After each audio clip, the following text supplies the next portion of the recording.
Hello friends, welcome back to my YouTube channel Manvik coaching centre. Friends, आज हम teaching methods की बात करेंगे और ये हम कुछ नोट्स से पढ़ने वाले हैं। तो चलिए आज का हमारा टॉपिक स्टार्ट करते हैं। Teaching methods. सबसे पहला जो मेथड है वो है हमारा मोंटेसरी शिक्षण विधि। ये जो मेथड है हमें ये मैडम मोंटेसरी ने दिया था, ठीक है, जो कि इटली में रहती थी। इनका मानना था इस पद्धति में बालकों को स्वतंत्रता प्रदान की जाती थी और उसके व्यक्तित्व विकास का ध्यान रखा जाता था। ठीक है, मैडम मोंटेसरी ने जो हमें ये शिक्षण विधि दी थी, इसमें बात हुई थी खेल द्वारा शिक्षा प्रदान करना। इन्होंने कहा था कि आप खेल द्वारा शिक्षा प्रदान करने का प्रयत्न कीजिए। ठीक है, यह शिक्षण पद्धति इंद्रियों के प्रशिक्षण पर बल देती है। ध्यान रखिएगा, ये जो शिक्षण पद्धति है यहाँ पे इंद्रियों के प्रशिक्षण पर बल दिया गया है। भाषा के शिक्षण के संबंध में मोंटेसरी का विचार था कि लिखना पढ़ने की अपेक्षा सरल है, अतः भाषा की शिक्षा लिखने से प्रारंभ होनी चाहिए। ठीक है, मैडम मोंटेसरी क्या कहती हैं अपनी शिक्षण विधि में? वो कहती हैं कि जो लिखना है वो पढ़ने की अपेक्षा सरल होता है। ठीक है, इनका मानना है कि आप बच्चे को पहले लिखना सिखाइए। ठीक है, इसलिए ये कहते हैं कि अगर आप भाषा की शिक्षा दे रहे हैं तो लिखने से ही प्रारंभ करनी चाहिए अगर आप बच्चे को भाषा सिखा रहे हो तो। इस विधि की विशेषताएं आप कह सकते हो कि ये व्यक्तिगत शिक्षण की स्वतंत्रता प्रदान करती है। ये शिक्षण विधि ये ज्ञानेंद्रियों के शिक्षण पर बल देती है। ठीक है, ये था मोंटेसरी शिक्षण विधि। ये हमें किसने दी थी? मैडम मोंटेसरी ने दी थी, जो कि इटली के रहने वाली थी। दूसरी जो शिक्षण विधि है वो हम पढ़ने वाले हैं किंडरगार्टन शिक्षण विधि। ठीक है, ये बहुत इम्पोर्टेंट है ये। ठीक है, किंडरगार्टन शिक्षण विधि, इसके जन्मदाता थे प्रोबेल, जो कि जर्मनी के रहने वाले थे। ये क्या कहते हैं? ये अपने शिक्षण विधि में कहते हैं कि स्कूल एक बाग की तरह, एक गार्डन की तरह है और उसमें जो अध्यापक है, अध्यापक की भूमिका एक माली की तरह होती है और बच्चों को ये एक पौधा मानते हैं, एक किंडर मानते हैं। ठीक है, तो क्वेश्चन कैसे पूछा जा सकता है? क्वेश्चन ये पूछा जा सकता है, कौन से मनोवैज्ञानिक ने बच्चों को की तुलना एक पौधे से की है? ठीक है, और कौन से शिक्षण विधि, ये भी पूछ सकता है, कौन से शिक्षण विधि में बच्चों को पौधे के समान माना गया है? तो आप क्या कहेंगे? किंडरगार्टन शिक्षण विधि। किसने दी थी? हमें प्रोबेल ने दी थी।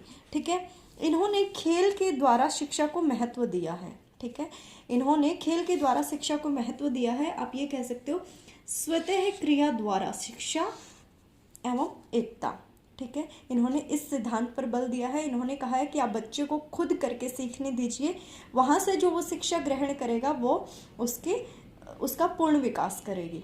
ठीक है, इन्होंने शिक्षा में 20 उपहारों का प्रयोग किया है। प्रोबेल के अनुसार बालक को पहले आत्म प्रकाशन का अवसर देना चाहिए। ठीक है, मतलब उसको खुद से सीखने का अवसर देना चाहिए, और ये बात कही इन्होंने, और ये आपको पता ही है कि ये खेल के द्वारा ही संभव है। ठीक है, ये आत्म प्रकाशन पर बल देते हैं। ठीक है, ये कहते हैं कि अगर आप बच्चे को भाषा सिखा रहे हो तो गीत गवाइए। ठीक है, नाटक की रचना कीजिए, रचनाकारियों के माध्यम से आप बच्चे को भाषा की शिक्षा दीजिए। जैसे छोटे बच्चों को हम पोएम लर्न करवाते हैं, कैसे लर्न करवाते हैं? रिदम में करवाते हैं ना कहीं इन्होंने वही बात की है। प्रोबेल ने बालक के विकास का विचार करते समय एक दार्शनिक दृष्टिकोण अपनाया है। ठीक है, जब इन्होंने अपनी ये शिक्षण विधि दी है तो एक दार्शनिक की तरह बच्चे का विकास देखा है, ये किस तरीके से हो सकता है। ठीक है, तो अगर आपसे पूछता है कि प्रोबेल की किंडरगार्टन शिक्षण विधि किस विचारधारा का समर्थन करती है या कौन सा दृष्टिकोण प्रदर्शित करती है, तो आप क्या कहेंगे? दार्शनिक दृष्टिकोण। ठीक है, एकता, स्वप्रेरणा, कंटिन्यूटी यानी कि सात्यता। ठीक है, इन तीनों प्रमुख सिद्धांतों को प्रोबेल प्रमुख मानते हैं। ठीक है, ये कहते हैं कि शिक्षण में ये तीनों बातें बहुत महत्वपूर्ण हैं। ठीक है, अब अगर हम विशेषताओं की बात करें तो हमने अभी पूरी शिक्षण विधि के बारे में जाना है कि ये खेल को महत्व देते हैं, ये संगीत को महत्व देते हैं, इन्होंने 20 उपहारों के प्रयोग किया है। ठीक है, ये क्रीड़ावृत्त को महत्व देते हैं और ये महिला शिक्षाओं को भी महत्वपूर्ण मानते हैं। ठीक है, फिर से देखिए, किंडरगार्टन शिक्षण विधि हमें किसने दी है? किंडरगार्टन शिक्षण विधि हमें प्रोबेल ने दी है। ठीक है, जो कि जर्मनी के मनोवैज्ञानिक थे। इनका मानना है कि स्कूल एक बाग की तरह होता है, अध्यापक एक माली की तरह होता है और बच्चे जो है वो एक पौधे के समान होते हैं। ठीक है, इन्होंने स्वतः क्रिया द्वारा शिक्षा पर बल दिया है, या ये कह सकते हो कि इस सिद्धांत को इन्होंने महत्वपूर्ण माना है। ठीक है, तो प्रोबेल क्या कहता है? प्रोबेल कहता है कि आप बच्चे को कि आत्म प्रकाशन का मौका दो, उसको खुद से सीखने का मौका दो, उसको जितना संभव हो सके खेल के माध्यम से शिक्षा ग्रहण करने दो। ठीक है, तीसरा जो मेथड है उसकी हम बात करने वाले हैं वो है हमारा प्रोजेक्ट मेथड। ठीक है, प्रोजेक्ट मेथड हमें W.H. किलपैट्रिक ने दिया था, ये कह सकते हो किलपैट्रिक ने दिया था, इसका अलग अलग विषयों में प्रयोग किया था। ठीक है, तो पहले हम डेफिनेशन पढ़ते हैं या ये समझते हैं कि किलपैट्रिक प्रोजेक्ट मेथड के बारे में क्या कहते हैं। ये कहते हैं कि परियोजना पूरे मन से की गई एक उद्देश्यपूर्ण क्रिया होती है। ठीक है, प्रोजेक्ट मेथड को ये एक उद्देश्यपूर्ण क्रिया कह रहे हैं। इस पॉइंट को आपने बहुत अच्छे से हाईलाइट करके याद रखना है। ठीक है, परियोजना क्या है आपसे पूछ सकता है। उद्देश्यपूर्ण क्रिया, खेल के द्वारा सीखी गई क्रिया। ठीक है, इस तरीके से ऑप्शंस बना के आपसे पूछ सकता है।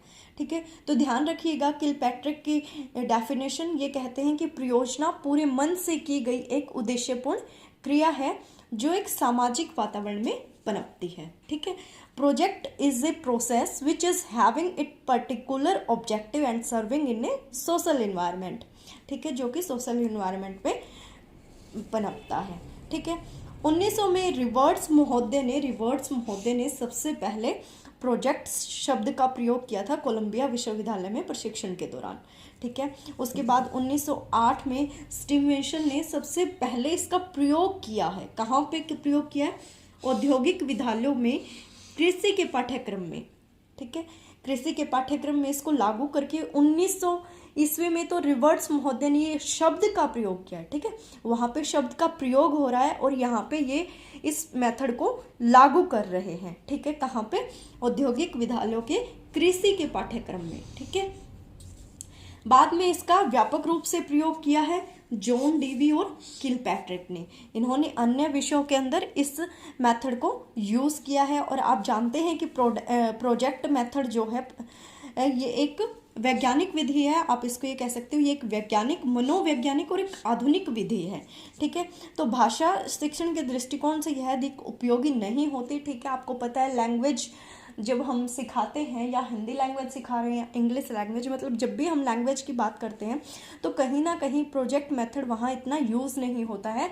साइंस में, ठीक है, और अदर ब्रांचेस में ये जो मेथड है ये काफ़ी यूज़ होता है।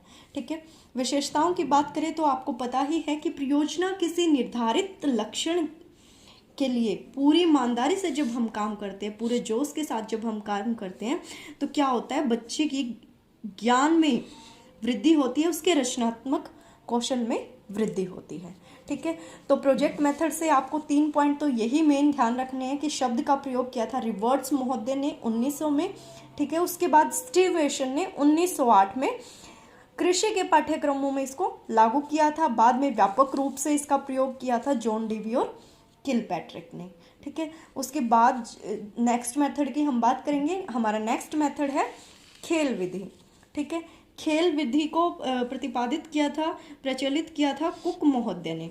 ठीक है, ये खेल द्वारा भाषा शिक्षण को रुचिकर और स्थायी मानते हैं। ये कहते हैं कि अगर आप बच्चे को खेल के माध्यम से सिखाएंगे तो बच्चा स्टडी में इंटरेस्ट भी लेगा। ठीक है, जो भाषा है, भाषा शिक्षण है हमारा, वो रुचिकर भी होगा और खेल के माध्यम से जो बच्चे सीखेंगे वो स्थायी भी होगा।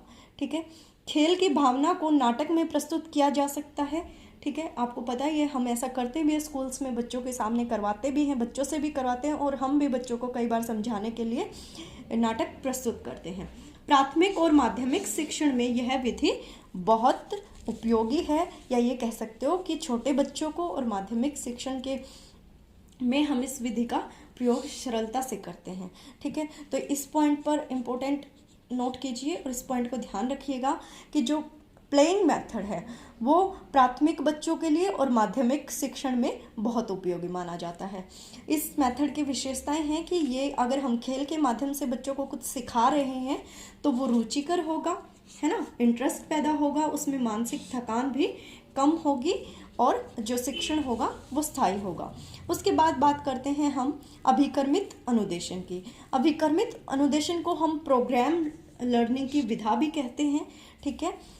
उसके बाद देखिए अधिगम में एक विशेष प्रकार का निर्देशन जो विद्यार्थी को नई सामग्री सिखाता है और अपने अधिगम को लगातार जांचने का अवसर देता है, उसे हम अभिकर्मित अनुदेशन या फिर स्वतः चालित अनुदेशन भी कह सकते हैं, ठीक है। ये क्या कह रहे हैं कि अधिगम एक विशेष प्रकार का निर्देशन है जो हम बच्चों को देते हैं, ठीक है, या ये कह सकते हो एक सामग्री है जो बच्चे को बहुत कुछ सिखाती है, उसको आप ये अधिगम जो है वो लगातार जांचने के भी अवसर प्रदान करता है, इसलिए हम इसको अभिकर्मित अनुदेशन या स्वतः चालित अनुदेशन भी कह सकते हैं। और ये कथन किसका है? प्रोफेसर रोज का, ठीक है। तो ये हमने कुछ शिक्षण विधियां पढ़ी हैं, मोंटेसरी शिक्षण विधि, किंडरगार्टन शिक्षण विधि, ठीक है, प्रोजेक्ट मेथड, प्ले मेथड और ये अभिकर्मित अनुदेशन मेथड। तो आशा है आपको आज का वीडियो पसंद आया होगा और ये वीडियो आपके लिए हेल्पफुल रहा होगा। अगर आपको वीडियो पसंद आता है तो वीडियो को लाइक, शेयर और सब्सक्राइब ज़रूर कीजिएगा।